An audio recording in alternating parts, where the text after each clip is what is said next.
क्या आपने सोचा है कि एक ख्वाब, एक जुनून कैसे जिंदगी बदल सकता है? जी आज हम बात करेंगे ऐसे क्रिकेटर की जिसने हर मुश्किल का सामना किया, हर चैलेंज को शिकस्त दी। जी हाँ, मोहम्मद आमिर पाकिस्तान के तेज बॉलर जिसका जुनून और मेहनत सबको हैरान कर दिया।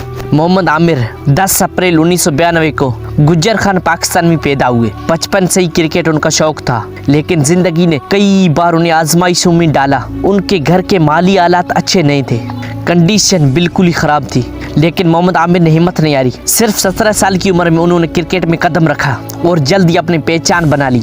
2009 में मोहम्मद आमिर ने इंटरनेशनल क्रिकेट का आगाज किया और दुनिया को अपनी रफ्तार और स्विंग से हैरान कर दिया। बड़े बड़े बैट्समैन उनके सामने बेबस दिखाई दिए, मगर 2010 में उनके कैरियर को एक बड़ा धचका लगा। स्पॉट फिक्सिंग न सिर्फ पाबंदी लगी, बल्कि जेल की हवा भी खानी पड़ी। एक रोशन सितारा अचानक अंधेरों में गम हो गया, लेकिन मोहम्मद आमिर ने हार नहीं मानी। Never give up. उन्होंने अपनी गलतियों से सीखा और खुद को बदला और फिर एक नई शुरुआत के साथ क्रिकेट में वापसी की। 2016 में कमबैक किया और 2016 में सबको हैरान कर दिया अपने कमबैक से। और 2017 की चैंपियन ट्रॉफी में फाइनल में इंडिया के खिलाफ उनकी तबाहकुन बॉलिंग ने पाकिस्तान को चैंपियन बनाया और खुद को चैंपियन के तौर पर मनवाया। उन्होंने साबित किया कि लाइफ में मुश्किलात आती है, मगर हार मानना हमारे इख्तियार में है। आज मोहम्मद आमिर सिर्फ एक खिलाड़ी नहीं, बल्कि लाखों नौजवानों के लिए एक इंस्पिरेशन है, क्योंकि वो लोग जो पागलपन के हद तक यकीन रखते हैं कि वो दुनिया बदल सकते हैं, और अक्सर वही लोग दुनिया को वाकई में बदलते हैं।